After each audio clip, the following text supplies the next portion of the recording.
안녕하세요. 성공예감 이대호입니다.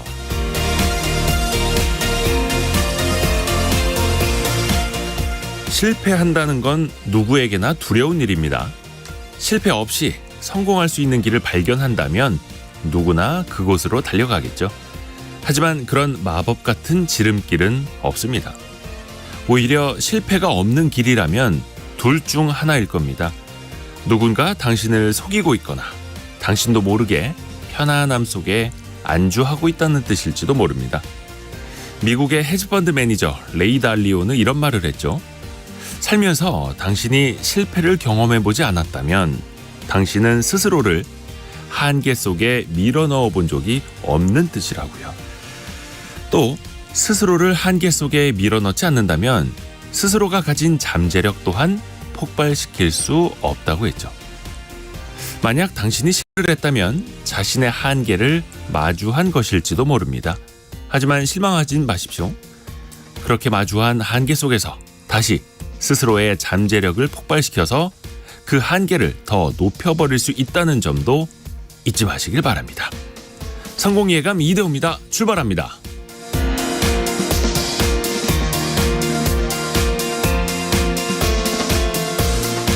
안녕하세요. 이대호입니다. 자, 오늘은 2월 6일 화요일 아침 9시 6분 흘러가고 있습니다. 오늘은 화요일 원탁의 기자들 K 함께하는 날이죠.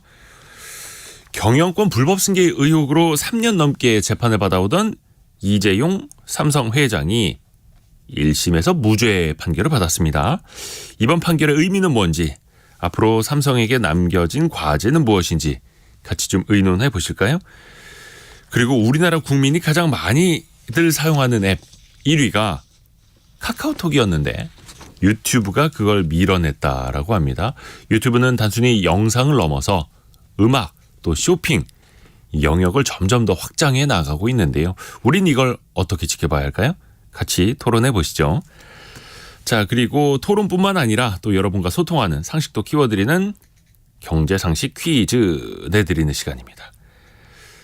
오늘 잠 다 잤습니다.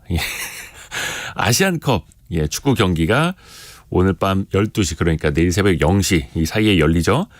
아시안컵 우승을 노리는 우리 축구 대표팀 이곳에서 요르단과 4강 경기를 치르게 됩니다. 이기면 결승 올라가는 거죠. 개최국인 이 나라도 4강전에 올랐는데요. 크기는 경기도 지역만한 작은 국가인데 천연가스 매장량이 세계 3위인 자원부국입니다. 축구에도 진심이어서 2022년에는 월드컵을 개최했고요. 또 이강인 선수가 뛰고 있는 프랑스 파리 생제르맹이 바로 이 나라 왕족의 자본으로 운영이 되고 있는데요. 이번 아시안컵 개최국인 이 나라는 어디일까요? 세 글자 나라 이름을 맞춰주시면 됩니다. 9102님, 5152님 정말 빠르게 보내주셨는데 요르단이라고. 요르단은 우리가 이제 상대할 나라고요. 자, 개최국을 맞춰주시면 됩니다. 여러분이 보내주신 정답뿐만 아니라 우리 국가대표팀도 많이 응원해 주시는 응원 문자도 보내주세요. 짧은 문자 50원, 긴 문자 100원이 드는 샵 9730 문자 메시지가 열려 있고요. KBS 콩으로 보내주셔도 좋습니다. 저희가 추첨을 통해서 다양한 선물을 보내드리고 있습니다. 또 유튜브를 통해서도 스튜디오 함께 하시죠. 성공예감 이대호입니다. 자주 검색하시면 성공이 가까워집니다.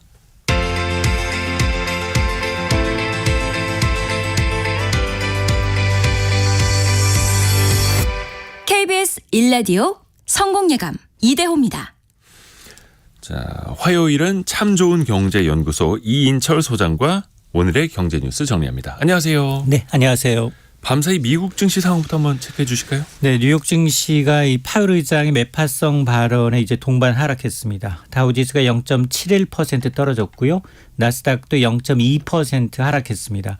대형주주 S&P 500 지수도 0.32% 소폭 조정을 받았는데 이 제롬 파월 의장이 이제 시장의 금리 인하 기대감이 너무 크다. 이 기대감을 줄여야 한다라는 겁니다. 그러면서 연준의 금리 인하는 예상보다 늦게 인하폭도 기대보다 좀 적을 수 있다라는 것을 시사했습니다. 이러자 미국의 국채 금리가 또 급증을 했고요. 또 이날 발표됐던 PMI 구매관리자협회 서비스업 지수는 13개월 연속 확장 국면을 이어가고 있습니다. 자, 이러다 보니 3월 미국의 기준금리 인하 가능성 거의 소멸되고 있고요. 네. 5월 가능성도 예전보다 낮아지고 있습니다. 다만 시장은 전반적으로 하락했는데 네. 필라델피아 반도체 업종 지수만 1% 넘게 올랐습니다. 반도체 쪽만요. 네, 왜 그랬을까를 보니 투자은행 골드만삭스가 엔비디아의 목표 주가를 대폭 상향 조정을 했습니다. 네. 기술주들은 여전히 지금 뭐 금리 인하 기대감을 꺾고 지금 어닝 서프라이즈 수준의 양호한 실적을 보여주고 있고요. 오늘 우리 증시도 흐름이 나빠 보이지 않습니다. 미증시는 하락했습니다만 이제 코스피는 뭐 강보합, 보합을 오가고 있고요. 코스닥은 소폭 하락세로 출발하고 있는데 어쨌든 뭐 지난주 상승을 주도했던 이 저평가 주식들, 저 PBR 주식들이 계속해서 이제 상승 흐름을 이어갈지 주목해 봐야겠습니다. 네. 미국의 엔비디아는 한 주당 $400 넘어설 때 너무 고평가된 거 아니냐 막 거품 논란이 있었는데 지금 거의 $700에 육박하고 지금 있습니다. 전 세계 시가총액 4위까지 올랐어요. 네. 어마어마합니다. 우리 증시는 지금 좀 보합권이고요. 코스닥은 0.7% 내린 802포인트네요. 그리고 설 연휴에는 은행이 당연히 문을 닫겠죠. 맞습니다. 좀 미리 좀 챙겨둬야 할 것 좀 알려주세요. 맞습니다. 설 명절이 9일부터 12일 나흘간입니다. 금융거래가 정지되게 되는데 우선 이제 한푼이 아쉬운 중소소상공인들이 있습니다. 카드 가맹점 연매출 5억 원에서 30억 원 사이에 한 44만 4천여 개 업소가 혜택을 보게 되는데 네. 카드 결제 대금 조기에 지급합니다. 통상 소비자가 카드를 긁게 되면 사장이 뭐 언제 카드값이 통장에 입금되느냐 영업일 기준 3일 뒤예요. 그러니까 휴일 빼고 네. 그렇다면 오늘입니다. 2월 6일 카드 결제했다. 사장님은 다음 주 설 연휴 끝나고 영업일이 13일이에요. 예. 그런데 무려 닷새를 앞당깁니다. 이번 주 8일 내일 모레 바로 사장님 통장으로 입금이 되고요. 나머지 만약 내일 카드를 긁었다 그러면 사실은 다다음 14일이지만 이제 그것 하루 앞당겨서 지급이 됩니다. 만약 하나 이제 연휴 기간 동안 9일부터 10일 결제한 경우에도 14일에 일괄 이제 지급하게 되고 또 하나가 이제 대출 받으신 분들 공과금 만기가 도래하거든요. 네. 이게 설 연휴 기간과 겹쳤다 이러면 연체 이자 없이 설 연휴 다음 날 13일로 자동 연장됩니다. 카드 대금도 비슷하고요. 뭐 보험료, 통신료, 공과금 대부분 별다른 불이익 없이 설 연휴 다음 날로 연기됩니다. 아하, 이런 거 좋네요. 그리고 항상 그 세뱃돈 미리 찾아놔야지, 신권 찾아놔야지 하다가 항상 저도 까먹거든요. 이럴 때 어떻게 해야 됩니까? 빳빳한 세뱃돈 받으면 왠지 기분이 좋습니다. 그쵸. 같은 금액이라도 예. 바빠서 신권 못 찾으신 분들 고속도로 휴게소에서 운이 좋으면 신권 교환 가능합니다. 설 연휴 기간 동안 지금 전국 23곳에서 10개 주요 은행이 이동점포와 탄력점포가 운영이 되는데요. 네. 입출금뿐만 아니라 신권 교환 가능한 점포 12개 이동점포가 고속도로 휴게소에서 운영이 되고요. 환전, 송금이 가능한 11개 탄력점포도 공항, 외국인 근로자 밀집 지역에서 운영이 되는데 자, 어느 고속도로 휴게소에 가면 신권 교환이 가능할까? 잠깐 팁을 드리겠습니다. 네. 농협이 2월 8일과 9일 오전 10시부터 오후 4시까지입니다. 중부고속도로 하남휴게소에서 ATM기 운영하고 신권 교환 가능합니다. 우리은행은 같은 시간대보다 1시간 더 10시부터 오후 5시까지입니다. 망향휴게소 부산 방향에서 교환이 가능하고요. 하나은행도 양재역 만남의 광장 휴게소 하행선에서 신권 교환이 가능한데 여기에는 지방은행도 동참을 하고 있고요. 해외 출국하시는 분들 일부 은행에서 환전도 가능합니다. 다만 워낙 수요가 많을 거예요. 이러면 조기에 신권이 소진될 수도 있습니다. 만에 하나 확실하게 어디서 이제 이 신권 교환 가능한지 알고 싶다 하시는 분은 금융위원회 이제 보도자료 홈페이지, 네. 은행연합회 홈페이지를 통해서도 확인이 가능합니다. 아하, 그 고속도로 휴게소에 이동 점포가 어디 있는지 이건 이제 본인이 이동 가시는 점포 길에 중에서도 신권 교환이 가능한지, 입출금이 가능한지, 아하. 환전이 가능한지 그게 나와 있어요. 좋은 정보네요. 그리고 요건 조금 안 좋은 소식인데 경기가 좀 안 좋아지다 보니까 대부업체 연체율이 올라간다고요. 그렇습니다. 지난해 말 대형 대부업체 25곳의 연체율, 그러니까 원리금을 30일 이상 이제 못 낸 겁니다. 12.6%에 달하는데요. 1년 사이 2.6%포인트나 급증을 했습니다. 대법 연체율이 뜨는 이유, 경기 침체로 이제 대법 대출 금리가 거의 연 20%거든요. 이게 좀 부담스럽다라는 겁니다. 대법업체들 입장에서도 자금 조달 비용이 커지니까 대출 자체를 좀 줄이고 있습니다. 대법업체는 은행과는 달리 이제 예금, 적금과 같은 수신 기능이 없습니다. 그래서 저축은행이나 캐피탈사를 통해서 자금을 조달하다 보니까 상대적으로 조달 비용이 좀 높습니다. 그렇죠. 그런데 경기가 어렵다 보니까 보수적으로 영업을 하고 있죠. 그래서 이제 이 전체 대출액 자체가 줄면서 연체율이 오르고 있다는 게 더 큰 문제입니다. 항상 어려울 때 어려우신 분들이 더 어려워지는. 근데 또 더 이걸 악용하는 사람들이 있어요. 또 설 앞두고 택배니 뭐니 뭐 찾아가라니 이 불법 문자도 많고 불법 사금융도 또 기승이라고요. 맞습니다. 가뜩이나 설 민심이 이제 심숭생숭하죠. 보너스 줄었고요. 차례상 비용은 사상 최고입니다. 여기다 설 명절 전후 가장 바쁘게 활동하시는 분들 바로 이 사금융이나 이걸 활용한 이제 보이스피싱범들인데요. 네. 금융당국이 설 명절 금융경제 이 피해 예방 요령을 제시하고 있습니다. 싼 이자로 갈아두겠다 혹하는 얘기이긴 하더라도 반드시 등록된 대법업체인지 확인하는 게 필요하고요. 대법업체 상호, 전화번호 등을 확인할 수 있는 금융감독원, 등록 대법업체 통합관리 사이트가 있습니다. 여기서 반드시 확인이 필요하고요. 또 금융당국은 대부 중개를 명목으로 수수료를 요구하는 것, 이건 불법입니다. 또 아울러 명절 특성을 노린 이 특수를 노린 보이스피싱에 대한 유의도 필요한데요. 뭐 교통범칙금 납부고지서, 명절 안부 인사, 명절 선물, 또 경조사 알림을 사칭한, 또 개인 간 이제 직거래를 통한 외환 환전 등 이런 이제 보이스피싱 유가 상당히 다양합니다. 만에 하나 해당 내용이 기재된 문자 메시지를 받았다. 그 가운데 URL, 앱 주소를 클릭했다라고 하면 절대 안 됩니다. 그렇죠. 그러니까 전 받을 때마다 스팸으로 아예 그냥 등록해버리거든요. 그렇죠. 문자 메시지에 있는 URL은 그냥 터치를 안 하는 걸로. 맞습니다. 이게 혹시나 눌려질 가능성이 있기 때문에 네네. 그걸 스팸 등록해주면 그 번호로는 또 못 와요. 다른 번호로 또 오죠. 또 등록해야 합니다. 특별히 조심하시길 바라겠습니다. 그리고 특례 보금자리 이론, 사실상 지난해 이게 주택시장을 이게 떠받쳤다 이런 평가들도 있었는데요. 특례 보금자리론 이걸 얼마나 국민들이 이용했는지 통계가 나왔네요. 맞습니다. 이 특례보금자리로는 정부 입장에서 보면 참 계륵과 같은 상품입니다. 소득 제한 없이 9억 원 이하 아파트 최대 5억 원까지 빌려줘서 부동산 침체를 막는 데는 성공을 했는데 가계부채 증가라는 부메랑을 맞았습니다. 그래서 이제 지난해 1월 출시됐던 이제 이 기존 보금자리론에 비해서 가입 장벽을 대충 낮추니 특례 보금자리론 불티나게 팔렸는데요. 지난달 29일 종료될 때까지 접수 마감한 결과 유효 신청 금액이 43조 4천억 원입니다. 네. 당초 목표치가 39조 6천억 원이었으니까 10% 이상 더 수요가 많았다라는 거거든요. 그러네요. 평균 이용자들의 소득이 한 6,100만 원 정도. 그 평균 주택 가격은 한 4억 5천만 원 선이었습니다. 연령대로 별났더니 20, 30대가 전체 58%입니다. 가장 비중을 차지해서 아마 이 지난달 이제 30일부터는 재차 이제 보금자리론이 재출시가 됐는데 특례 보금자리론보다 요건이 한층 강화됐기 때문에 그렇죠. 좀 이용 빈도는 좀 떨어지지 않을까라는 생각이 듭니다. 말 그대로 특례였으니까요. 언젠간 끝났어야 할 특례 보금자리론이었고요. 참 좋은 경제연구소 이인철 소장과 함께 경제뉴스 정리해봤습니다. 고맙습니다. 네, 고맙습니다.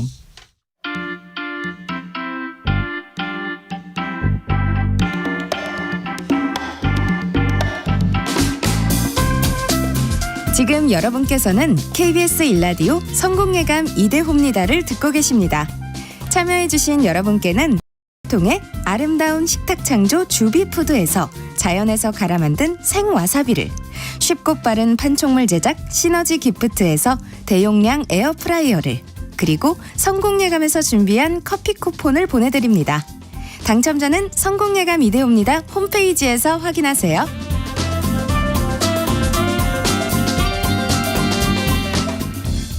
원탁의 기자들 KBS 기자들과 함께 뜨거운 토론 같이 나눠보실까요? KBS의 김준범, 장혁진 기자, 그리고 오늘 처음으로 강푸른 기자까지 함께합니다. 안녕하세요. 안녕하세요. 강푸른 기자님은 목도리도 푸른색으로 하셨나요? 맞습니다. 오늘 또 성공회감. 저희 또 색깔이 또 푸른 색깔이어서 네, 잘 좀 부탁드립니다. 오늘 처음인데 그냥 훅훅 치고 들어오시면 돼요. 알겠습니다. 자, 우선은 삼성 경영권 승계 의혹, 그래서 재판까지 갔었던 이재용 회장 이야기입니다. 무려 재판이 3년 5개월 동안 진행이 됐었어요. 예. 근데 1심에서 어찌됐든 간에 어제 무죄가 나왔습니다. 근데 이게 조금 한참 전 이야기 아닙니까? 우선 이게 어떤 사건이었는지 정리부터 좀 간단히 부탁드립니다. 3년 5개월이라 하셨지만 훨씬 긴 사건입니다. 이게 그렇죠. 뭐 20년 뭐 거의 대하 소설 정도 되는 사건이고 뭐 이제 등장인물로 따지면 엄청 많은 사람도 등장하고 이런 건데 좀 간략하게 뭐 이제 대략적으로 설명을 드리면 이제 그 핵심 줄기만 설명을 드리면 2015년 9월에 제일모직과 삼성물산이 합병을 하거든요. 네. 근데 이제 두 달 전 7월에 이제 삼성물산 이사회에서 합병 비율이 결정이 돼요. 그 이제 제일모직 한 주가 이제 삼성물산 세 주랑 가치가 같다. 네. 1대3 비율로 그 이제 합병이 되는데, 그러니까 제일모직의 주식의 가치를 좀 더 높게 평가한 거죠. 제일모직 그렇죠. 한 주가 삼성물산 세 주니까. 뭐 물론 근거는 있죠. 뭐 제일모직의 주가, 뭐 자산 가치, 수익 구조, 뭐 다 이제 자본시장법에 근거해서 그렇게 판단을 한 건데, 문제는 처음에 이제 삼성물산 주주들이 반대를 한 거죠. 아, 이거 삼성물산한테 불리하다.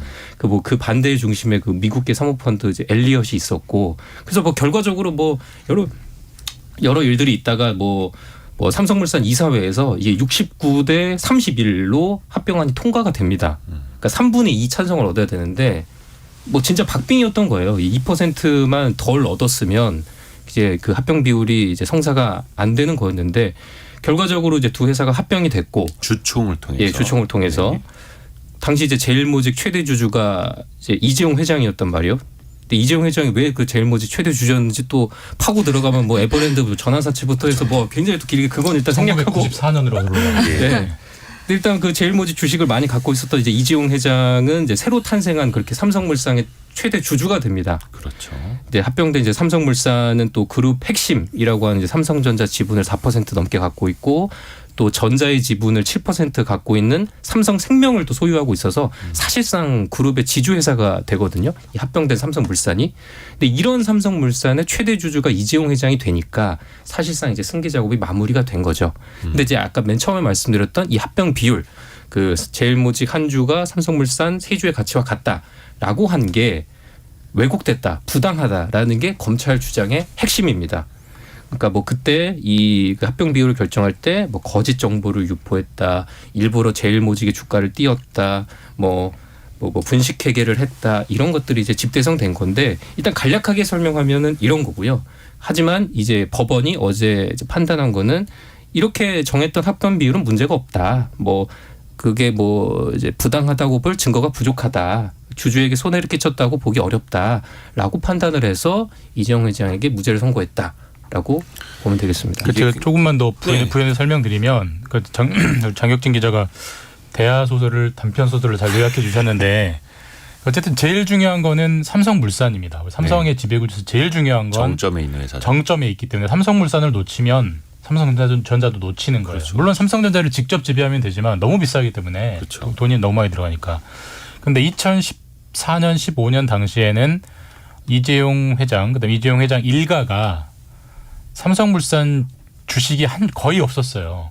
그러니까 제일 중요한 회사의 주식이 거의 없었기 때문에 정말 고민에 거듭해서 상대적으로 지분을 많이 들고 있던 제일모직과 합쳐버리는 겁니다. 한 회사를 만들어버리면 원래는 삼성물산 지분이 하나도 없었는데 합쳐서 한 회사가 되니까 지분이 생기는 일종의 묘수, 일종의 마법을 부린 겁니다. 이제 그런 건데 이 얘기를 하면 이제 떠오르는 약간 겹치는 사건이 있어요. 우리 최순실 국정농단 사건인데 이제 그때 아까 장 기자가 말씀처럼 합병을 할 때 합병하는 건 좋은데 두 회사는 엄연히 다르고 차이가 나는 회사이기 때문에 정말 각 회사의 가치에 맞게 공정한 비율로 합병을 해야 되는데 제일모직이 삼성물산보다 거의 한 3배 정도 가치가 있다라고 평가를 했었거든요. 네. 그러니까 삼성물산 주주들이 반발하는 겁니다. 삼성물산이 훨씬 큰 회사인데 왜 우리를 그렇죠. 이렇게 싸게 몸값을 낮게 치느냐. 그때 반대했던 회사 중에 하나가 방금 장 기자가 말씀하신 미국 헤지펀드 엘리엇도 있었고요. 강력하게 반대를 하니까 그때 이제 삼성에서 구원투수로 국민연금을, 왜냐면 국민연금은 최대 주주니까 국민연금이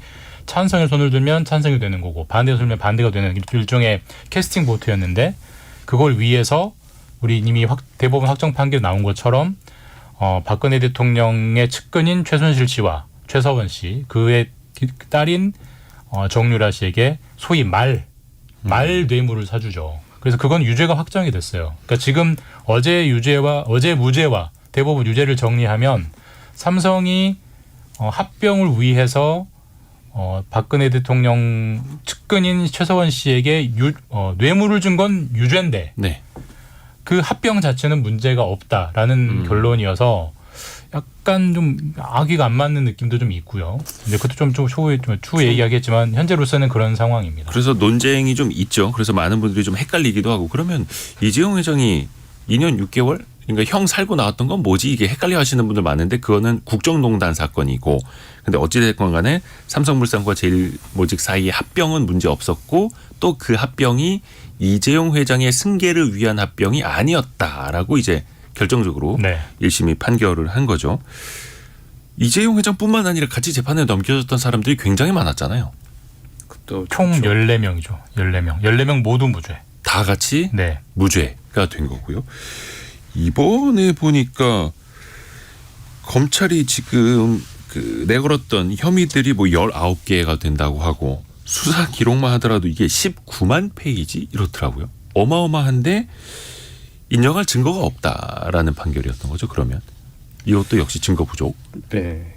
그러니까 뭐 김준범 기자가 말씀하셨지만 그 승계 작업은 있었지만 그 법원 판단을 요약하자면 네.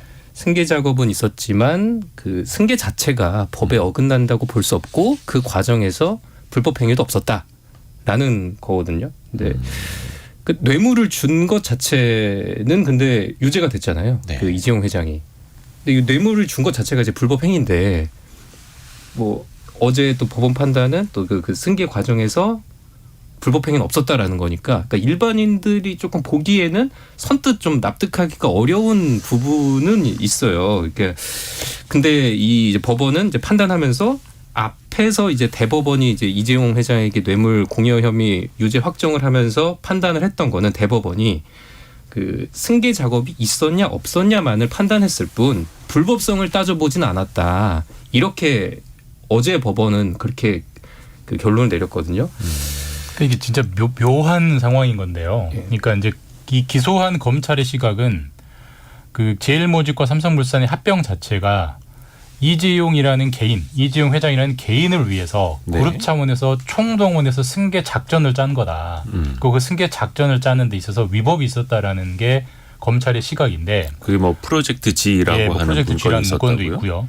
근데 법원의 판단은 승계 작업은 있었다. 맞다. 네. 근데 승계 작업 자체가 위법은 아니고 그다음에 그 합병, 두 회사의 합병이 이재용 회장도 이득을 봤지만 삼성물산 주주들, 그러니까 이재용 회장이 아닌 다른 관계자들도 이득을 봤기 때문에 오로지 이재용 회장만을 위한 그룹 차원의 승계 작업이라고 볼 수는 없다라는 건데 이런 논리고요. 그거를 그 국정농단 사건과 조합해서 해석을 해보면 아까도 말씀드렸지만 대법원에서 삼성 측이 당시 최고 권력자의 측근에게 뇌물을 준 건 이미 확정된 사실이거든요. 근데 보통 우리가 뇌물을 쓴다는 것은 뭔가 좀 캥기는 일을 할 때 뇌물을 쓰지 떳떳한 일을 할 때 뇌물을 왜 씁니까? 라고 상식적으로 생각해 볼 수 있는 거고. 네. 근데 뇌물을 준 건 유죄인데 그 뇌물을 준 일의 목적은 아무 문제가 없다는 거야? 이게 뭔가 좀 이렇게 악귀가 안 맞는 자꾸 이게 뭐야라는 느낌을 주는 건데 다만 이제 국정농단은 확정까지 된 거고 이 기업 합병, 경영권 승계 의혹 사건은 1심만 나와 있기 때문에 물론 2심, 3심이 남아 있어서 나중에 어떻게 다시 조합이 될지는 모르겠지만 현재로서는 두 사건이 약간 미스매치 나는 그런 느낌을 주는 건 또 있습니다. 어찌됐든 간에 네. 두 건에 대한 그 법원의 결론은 달랐다라는 거고요.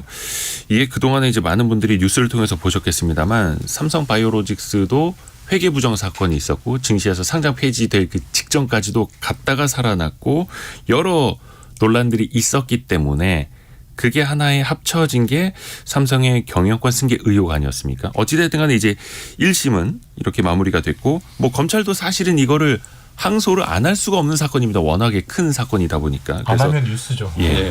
2심 예. 또 3심까지 갈 테니 계속해서 좀 지켜봐야 될 테고요. 이게 근데 3년 반 동안 106차례나 재판이 열렸었다 하고요. 사실 이거를 수사했던 사람들 몇 면을 보면은 지금 우리가 익히 알고 있는 사람들이 등장하지 않습니까? 네. 현 대통령 그리고 한동훈 당시 차장검사 지금 네. 국민의힘 비대위원장 그리고 지금 금감원장인 이복현 당시 부장검사 네. 이분들이 이거 어떻게 되는 겁니까? 이게 좀 면이 그러니까 되게 일들이 많았어요. 당시에 이제 수사심의위원회에서도 이거 기소하지 말라고 네. 했는데도 불구하고 이제 검찰이 계속 수사해서 이제 기소한 이제 사안이거든요. 뭐 지금 이제 뭐 승계에 관련된 이제 수사인데 이제 이재용 회장이 이제 68년생이라서 이제 환갑에 가까워지고 있지 않습니까?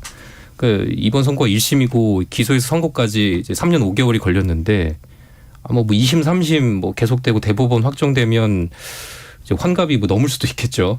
근데 그 과정에서 저는 그 이제 기억이 남는 게 2020년 5월에 그 이제 이재용 회장이 더 이상 이제 자녀에게 물려주지 않겠다. 이제 4세 경영 포기 선언을 했잖아요. 네.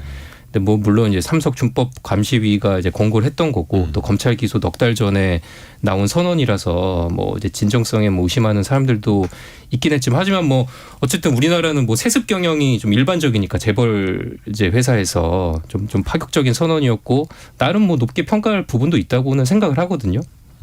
그래서 뭐 앞으로 뭐 2심, 3심에서 뭐 적법한 절차에 따라서 그 재판 과정도 진행이 되어야겠지만 좀 우리나라 대표 기업이잖아요, 삼성이. 그래서 뭐 이렇게 1심 선고를 받아들인 만큼 또 우리 재벌 회사의 어떤 뭐 전문 경영인 체제라든지 또 앞서 얘기했던 그런 4세 경영 포기라든지 이런 좀 전문 경영인 체제를 확립하는 좀 계기가 됐으면 좋겠다는 생각을 합니다. 그러니까 이제 소유와 경영이 꼭 합치되어 있을 필요는 없다. 소유와 경영이 분리되어도 괜찮은 그런 지배 구조로.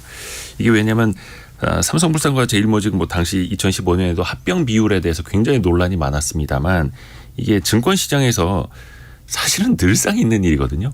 중견 중소기업들까지도요. 그래서 심지어 이거를 이벤트 드리븐 전략이라고 해서 헤지펀드들이 투자를 할 때 저 회사의 최대 주주나 최대 주주 자손들이 지분을 많이 갖고 있지만 저평가되어 있는 기업을 사고 일부러. 예, 네. 일부러 반대 지분율이 조금 많지만 뭐 가치를 떨어뜨려 하는 건 좀 팔고 이런 식으로 이제 헤지펀드들이 롱숏 전략도 하기는 하거든요.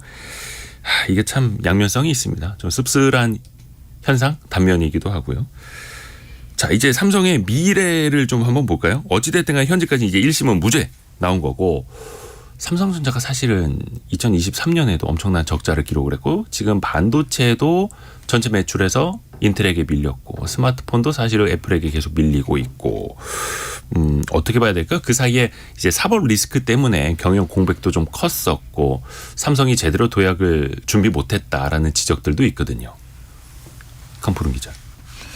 뭐 일단은 이제 언론에서 얘기를 하는 걸 보면 대규모 인수 합병 같은 거를 할 것 같다. 투자 같은 것도 이제 하지 않겠느냐 이런 관측을 많이 하더라고요. 왜냐하면 2017년에 대형 M&A가 마지막이었어요. 그래서 그때 9조 원짜리 미국 기업 하만을 인수한 뒤로 대형 M&A가 없었는데 그러다 보니까 지금 삼성이 쌓아놓은 현금성 자산이 75조 원에 이른다는 거예요. 그동안 이재용 회장이 거의 일주일에 한 번씩 이렇게 재판에 불려나가고 하다 보니까 이런 대형 중대한 결정들을 내릴 수가 없었는데 아무래도 이번 1심에서 무죄가 나왔기 때문에 이런 부분에서 좀 속도를 좀 과감한 결정들을 하지 않겠느냐 그런 식으로 얘기를 하더라고요. 그러니까 저는 이번 판결을 기화로 계기로 삼아서 최소한 이제 삼성 혹은 이재용 회장 입장에서 이제 핑계댈 거리는 없어졌다라는 생각은 듭니다. 지금까지 늘 나왔던 길 중에 사법 리스크, 사법 족쇄론이었는데, 그러니까 하도 정부가 괴롭히고 검찰이 괴롭혀서 자꾸 기소를 해놓으니까 자꾸 법정에 출석해야 되고, 그러니까 어떻게 장기 경영 계획을 어떻게 세우겠느냐라고 항상 삼성 측에서 항변을 해왔고요. 뭐 일견 일리 있는 말도 있습니다. 근데 어쨌든 어제 무죄로, 물론 2심, 3심 어떻게 될지는 모르겠지만 상당히 그게 풀린 측면이 있기 때문에 이제는 진짜로 좀 자유롭게 정말 능력대로 경영을 해야 되는 할 수 있는 상황이 됐다. 그러니까 핑계를 대기는 어렵다는 생각이 들고 또 냉정하게 상황을 좀 보면은 이제 고 이건희 회장이 사실 이제 쓰러지면서 이재용 부회장부터 사실상 경영을 책임진 게 거의 10년이에요. 네. 10년 동안 삼성전자의 어떤 비즈니스 구조는 거의 그대로입니다.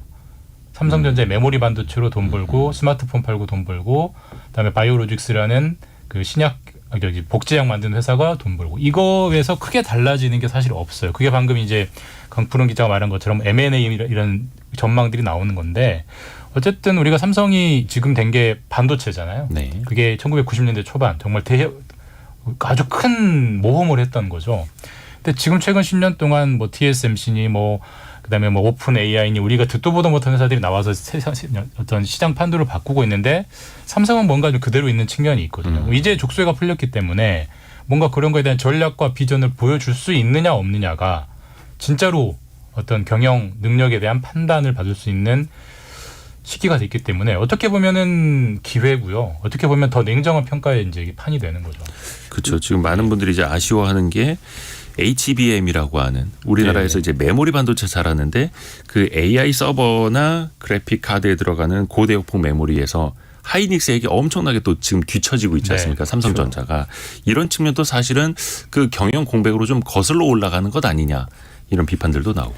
그렇죠. 아까 이제 삼성전자 주가 얘기하셨는데 최근에 삼성전자 주가가 많이 떨어졌던 거는 뭐 아실 거예요. 그 삼성 새 모녀가 그 이제 상속세 재원 마련하려고 그 2조 원대 주식을 이제 블록디 그러니까 시간의 매매로 해서 대량 매도했잖아요. 그러면서 이제 많이 떨어졌는데 그러니까 삼성 총수 일가가 이제 상속세로 내야 할 돈이 한 총 12조 원 규모가 됩니다. 이제 2021년부터 5년간 이제 연부연납으로 나눠서 이제 내는데, 그러니까 어쨌든 막대한 돈이죠. 이 돈을 만약에 뭐 주주 환원, 뭐 그리고 기업 가치를 올리는데 쓸 수 있다고 하면 지금 뭐 우리 정부가 이제 코리안 디스카운트 해결하려고 뭐 상속세 완화 이런 카드도 뭐 제시를 하고 있잖아요. 그렇다면 뭐 이런 삼성 같은 대표 기업의 기업 가치, 주주 환원을 하기 위해서 그런 막대한 현금이 쓰일 수 있게 약속한다, 행동한다라고 하면 저는 뭐 논의할 수도 있다고는 생각을 합니다. 요즘 우리 주식시장에서 가장 핫한 개념이 이제 PBR이잖아요. 네. 이제 시장 가치를 이제 장부 가치로 나눈 건데, 그러니까 1 미만이면 이제 주식이 이제 저평가 됐다고 하고 하는데 삼성전자 PBR이 지금 1.4배 정도 됩니다. 근데 뭐 경쟁사라고 할 수 있는 이제 TSMC가 한 2.2배 정도 되거든요. 그러니까 많이 뭐 TSMC에 비해서는 이제 저평가가 어느 정도 된 거죠.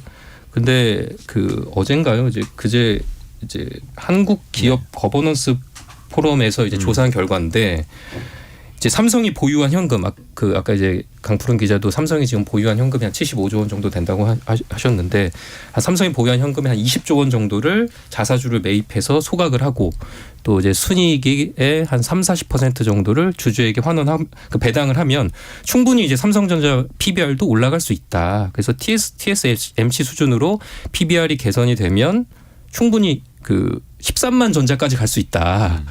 뭐 이런 이제 조사 결과도 있었거든요.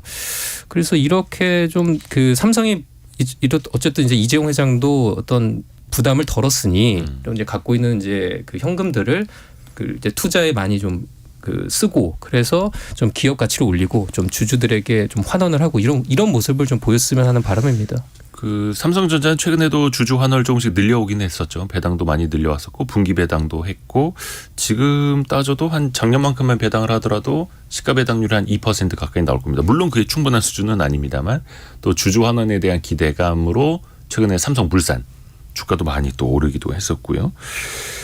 여기서 또 하나 살펴봐야 될 게 뭐 이재용 회장만의 문제는 아닙니다만 대한상공회의소를 비롯해서 6곳의 경제단체가 경제인 특별 사면과 복권이 필요하다 또 이렇게 요청을 했습니다. 이건 좀 어떻게 봐야 될까요? 저는 개인적으로 그냥 네. 웃음만 나온다라고 말씀드리고 싶습니다. 그러니까 이게 아니 잘못을 했고 잘못에 대한 처벌을 받았으면 네. 그 기간을 수능을 해야 되는 것이지 경제를 위해서 특정 기업인에 대해서 혜택을 줘야 한다. 그것은 전형적으로 기업과 기업인을 구분하지 않는 사고방식입니다. 회장님과 회사를 구분해야죠. 회장님은 회장님이고 회사는 회사인 거죠. 그러니까 그 사실 뭐 이번에 이제 법원에서 무죄가 나온 것은 재판부가 법적인 논리로 무죄를 선고했지만 이런 식으로 경영권을 지키는 게 바람직하다라고 도장을 찍어준 건 아니잖아요. 네. 그리고 그게 코리아 디스카운트의 근본 원인이라는 건 거의 모두가 공감하는 바고 그런 상황에서 이번 판결을 계기로 다른 경제인들까지 이미 확정 판결 받은 경제인들까지 사면을 해주자. 이거는 너무 나간 주장이다라고 저는 개인적으로 생각하고 정말 퇴행적인 주장의 반복이다라고 봅니다. 혹시 네. 다른 의견 있으신 분 있으세요? 그러니까 소유와 경영이 우리나라는 너무나 합치되어 있는 게 당연시 되다 보니까 이런 사면복권 건의도 계속 나오는 건데 그러니까 재벌의 아들 딸들이 뭐 재산을 많이 물려받는 거는 전 문제가 없다고 생각하거든요. 거기까지는. 우리 네. 세법에서 그걸 허용하니까 또 네. 상속세를 많이 내면 소득 재분배가 되고. 네. 근데 다만 재벌의 아들 딸이 경영을 잘한다라는 보장은 없는 거거든요. 그렇죠. 당연히 뭐 그건 이제 반칙인 거죠. 그 재벌의 아들 딸이기 때문에 경영도 맡아야 한다라는 거는. 그렇죠. 그리고 또 그 회사 돈으로 무엇을 한다라거나 아니면 회사의 채용을 늘린다라는 게 과연 꼭 최대 주주나 대표이사 한 명의 권한만 있는 것이냐. 여기에 대해 이제 본질적인 의문도 있고 또 지난해였던가요? 태광그룹 이호진 회장 같은 경우에는 사면 받았는데 네. 받고 나오자마자 또 한 번 횡령으로 또 수사받고 있고 이런 좋지 않은 모습이 반복되다 보니까 좀 그래도 기대가 되는 이야기 잠깐 하자면 어떻게 오늘 밤에 축구 보실 겁니까? 갑자기 축구. 네. 갑자기 축구 보실 겁니까? 봐야죠. 밤 12시. 아마 쉽지 않은데. 내일 아침에 전 국민이 피곤해하지 않을까 싶은데 경제상식 퀴즈 한 번 더 내드리려고 오늘 띄웠습니다. 경제상식 퀴즈가 이 나라 이름을 맞춰주시는 건데요. 참고로 요르단 아닙니다. 요르단 아닙니다. 이 나라는요.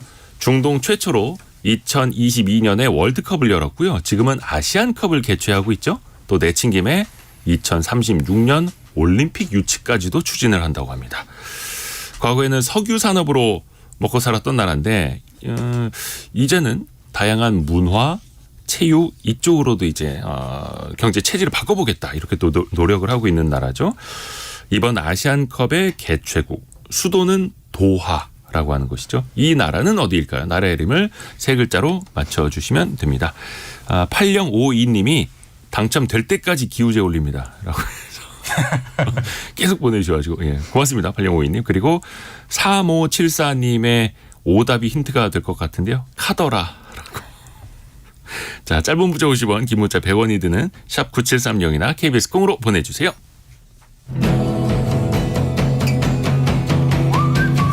오늘의 움직임에 주목하고 세상의 흐름을 놓치지 않습니다. 여러분의 내일을 응원하며 성공의 열쇠를 함께 찾아갑니다. 성공예감 이대호입니다. 자, 두 번째 토론 주제. 이제 카카오톡이 아니라 유튜브입니다. 전 국민이 가장 많이 사용하는 앱이 카카오톡이 아니라 유튜브다. 이제 또 세상이 또 달라지는 흐름이기도 하죠. 여러분도 유튜브 많이 이용하세요? 네. 안 하는 사람이 있을까요? 예. 그렇죠. 전 국민이 4,564만 명이 이용한다 하더라고요. 그래서 카톡보다 더 많아졌다라는 건데 그게 이제 월간 활성 이용자잖아요. 네. 그러니까 한 달에 한 번이라도 열어서 이용하는. 그 앱을 열어본 사람이 유튜브가 대략 한 4,540만 명 정도 되고요. 카카오톡가 4,520만 명 정도 되니까 이제 20만 명 차이로 제쳤는데 우리나라 국민이 5천만 명이 약간 넘으니까 4,540만 명이 한 달에 한 번 유튜브를 열어봤다는 것은 정말 고령의 할머니 할아버지 정말 유아들 빼고는 뭐 다 한다는 얘기라고 봐야 될 것 같고 거의 뭐 남녀노소. 예. 사실 저희 집만 봐도 저희 집에 어린애들이 있지만 그 친구들도 유튜브를 끼고 삽니다. 그러니까 끼고 살죠. 예, 뭐 하는 게 너무 당연한 것 같고 근데 사실 이제 MAU보다 더 좀 확 느낌이 오는 게 MAU는 한 달에 한 번이라도 여러 번 사람의 숫자를 세는 거고요. 네. 그게 아니라 앱의 이용 시간을 보면은 이용 시간 우리나라 국민들이 앱을 이용한 시간을 다 더했을 때 앱 유튜브가 1월 달에 한 달에 19억 시간을 했어요. 카카오톡이 5억 시간입니다. 예. 그러면은 한 거의 4배 정도 차이가 나거든요. 그렇죠. 압도적인 그러니까 거죠. 횟수 말고 시간의 양으로 보면 비교가 안 돼요. 이미 비교가 안 되는 거고 그 한 달에 19억 5천만 시간 정도 되는데 그걸 인구수로 나누면 대략 한 사람이 한 달에 43시간씩 유튜브를 하고 있습니다. 네. 하루가 한 달이 30일이니까 대략 평균 잡아서 1시간 한 20분 정도를 하고 있다는 겁니다. 그러니까 내가 한 달에 1시간 20분 정도 유튜브를 한다고 하면 지금 평균을 하고 계시는 거예요. 그 정도로 거의 압도적인 앱이다. 그렇죠. 라고 볼 수 그러니까 있습니다. 최근에 나온 뉴스는 이용자 수, 월간 활성 이용자 수에서 카톡을 유튜브가 넘어섰다라는 건데 이용 시간으로 따져보면 뭐 이미 뭐 압도적이었던 거고요. 근데 여기서 이제 봐야 될 게 유튜브가 단순히 이제 영상 플랫폼만이 아니지 않습니까? 그렇죠. 유튜브와 연관된 이제 직업들, 유튜버들이 이제 뭐 많은 돈을 버는 어떤 직업군으로 떠올랐고 그랬는데 저는 이제 많이 보는 채널 중 하나가 이제 최고의 이제 경제 채널 중 하나라고 생각하는 네. Y 스트릿을 보고 있는데요. 사전에 약속된 것 같아요. 이제 거의 구독자 수가 이제 40만 명에 이제 임박하셨죠. 아니, 이제 KBS 머니 올라도 좋은 채널입니다. 고맙습니다. 그 얼마 전에 제가 그 이대호 기자가 그 거기 올린 영상 중에 이제 300만을 넘는 쇼츠 이제 영상이 있어요. Y 스트릿에. 네. 근데 그 쇼츠가 돈을 얼마나 벌었을까라는 이제 공개를 하셨는데 제가 그 수익을 공개했습니다. 아, 300만 얼마였을까요? 조회수를 기록한 영상이 얼마를 벌어다 줬는지. 300만 쇼츠가 얼마를 버느냐? 예, 300만 조회수를 기록한 쇼츠 한 얼마 정도 벌었을까요? 300만 원? 300만 원. 강 기자님은요? 저는 일부러 더 낮게 12만 원 정도. 비슷했습니다. 정말요? 네. 그러니까 저는 봤는데 20만 원 조금 넘게. 예. 수익. 아, 쇼츠는 짧으니까 돈이 안 되는 거예요? 맞아요. 거의 안 됩니다. 아. 쇼츠는 수익이 원래 크지 않고요. 뭐 저도 이제 유튜브 채널을 한 2달 조금 넘게 운영을 해보니까 영상 길이가 길어질수록 수익은 늘 수밖에 없어요. 왜냐하면 영상 길이가 길어야 거기 광고가 더 많이 붙으니까. 그런데 결과적으로 이제 뭐 긴 영상 하나 올려서 뭐 한 달 그 영상의 수익이 100만 원을 넘기가 굉장히 어렵습니다. 그렇죠. 예. 뭐 조회수 뭐 50만, 뭐 100만은 가야 이렇게 가능하고 뭐 근데 뭐 100만 원 넘는 수익을 기록했다 하더라도 뭐 편집자 뭐 인건비나 인건비. 임대료나 이런 것들 뭐 고려하면 뭐 손해 보기 십상이고요. 그러니까 뭐 그래서 뭐 지금 뭐 고액 뭐 유튜버들이 뭐 월 수익이 몇 천만 원 된다, 뭐 몇 억이 된다라는 거는 조금 좀 뭐 물론 그런 수익을 얻는 유튜버 채널도 있을 수도 있겠습니다만 정말 최상위. 네. 그래서 대부분의 좀 유튜버들은 이제 영상 수입보다는 거기에 따른 그 인지도를 늘려서 하는 광고라든지 또 경제 유튜버들은 뭐 프리미엄 멤버십 구독이라든지 그런 걸로 뭐 대부분 이제 돈을 버는 게 지금 뭐 업계 현실이긴 합니다. 그러니까 예전에는 아니 뭐 볼 거 없나 TV 틀어보자였는데 요즘엔 뭐 볼 거 없나 유튜브 켜봐야지. 아이들부터도 이게 또 문화도 많이 달라졌고 이게 직업군 자체도 많이 바꿔놨고요. 근데 이제 유튜브가 음원 산업까지 그 음악 앱까지도 엄청나게 뻗어나가고 있잖아요. 유튜브 뮤직. 그렇죠. 유튜브 뮤직이 우리나라 국내 대표인 멜론을 이겼죠. 네. 이겼고 앞으로 격차를 점점 더 벌릴 것 같고요. 근데 사실 이제 그 벌리게 된 계기를 따져보면 이게 사실 멜론 입장에서 되게 억울한 지점이 있을 겁니다. 사실 유튜브 뮤직이 이렇게 구독자가 늘어난 요인 중에 하나는 우리가 유튜브 이제 구독 서비스, 유튜브 프리미엄 한 달에 만 얼마를 내면 광고 없이 보는 그 프리미엄 서비스에 가입하면 유튜브 뮤직을 끼워주는 거거든요. 그러니까 유튜브 뮤직이 확 늘어났는데 그렇죠. 사실 이게 이제 멜론도 카카오 계열이지 않습니까? 네. 만약에 카카오가 멜론을 그렇게 팔면 이거 끼워 팔기라고 공정에서 제재할 거예요 아마.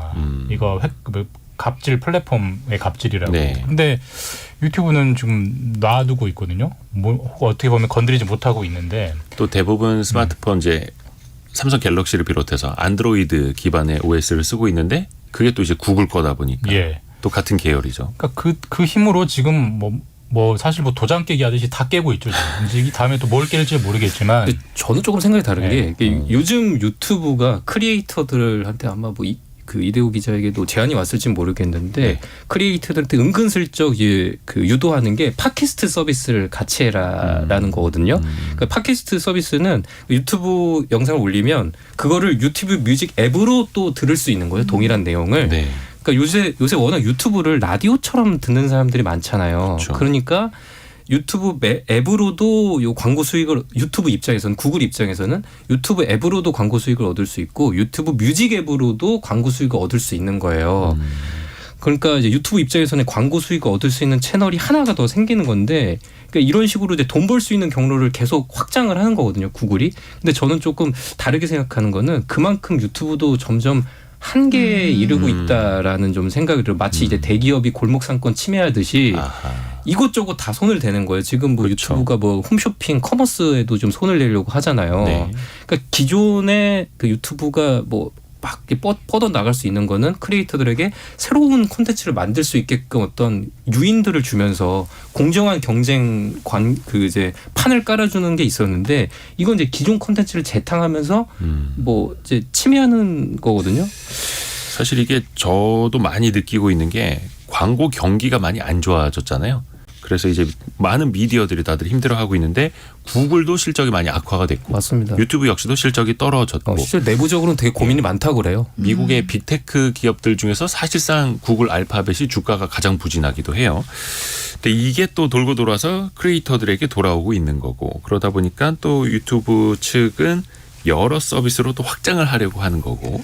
그러니까 그런 측면이 있긴 한데 네. 이제 그게 저희가 걱정할 일은 아니고요. 우리가 연예인 걱정, KBS가 걱정이 아닙니다. 연예인 걱정, 삼성 걱정할 필요 없다고 하는데 네. 그 삼성도 시청이 450조인데 네. 구글 알파벳은 시청이 1,300조예요. 그렇죠. 그거를 우리가 뭐 유튜브의 성장성 악화를 우리가 걱정할 일은 더군다나 우리나라 기업도 아닌데. 근데 어쨌든 그러니까 유튜브 뮤직에서 이렇게 회원수를 늘리는 거는 어쨌든 공정하지 않은 게임인 건 분명해요. 그게 설령 자신들의 살 길 찾기라고 하더라도 왜냐하면 유튜브라는 완마 플랫폼을 가지고 유튜브 뮤직이라는 아들 플랫폼을 키워주는 거거든요. 네. 전형적인 끼워 팔기고 밀어주기이기 때문에 만약에 카카오가 카카오 회원 가입할 때 멜론을 그렇게 끼워 팔면 공정에 바로 제재합니다. 근데 이건 이렇게 놔두고 있는 게 우리나라 과기부가 좀 어떻게 보면 무력한 거고 과기부나 방통위가 국내 플랫폼 입장에서 볼 때는 정말 차별적 규제라고 입이 튀어나올 수밖에 없어요. 왜 저기는 저렇게 놔두고 우리 것만 다 이렇게 못하게 하느냐라고. 그러네요. 네. 그러니까 이게 하나 둘씩 외국계 엄청나게 이제 강력한 플랫폼들이 들어오고 있는데 아까 잠깐 쇼핑 이야기해 주셨으니까 유튜브도 이제 유튜브 쇼핑을 시작을 했습니다. 지금은 뭐 일부 크리에이터들만 도입을 한 상황이기는 한데 이 시장은 좀 어떻게 보세요? 파괴력이 있을까요? 유튜브에? 유튜브 쇼핑도 당연히 일단은 급격하게 성장할 거라고 봅니다. 왜냐하면 어쨌든 지금 홈쇼핑의 시장을 라이브 쇼핑이나 유튜브 쇼핑이 가져오는 형태거든요. 왜냐하면 사람들이 TV를 안 보니까 TV를 안 보니까 홈쇼핑이라는 게 사라지는 거고 다만 그렇게 뭔가를 살아있는 영상을 보고 이용 후기를 보고 정말 물건을 눈으로 보고 사고자 하는 수요는 분명히 있거든요.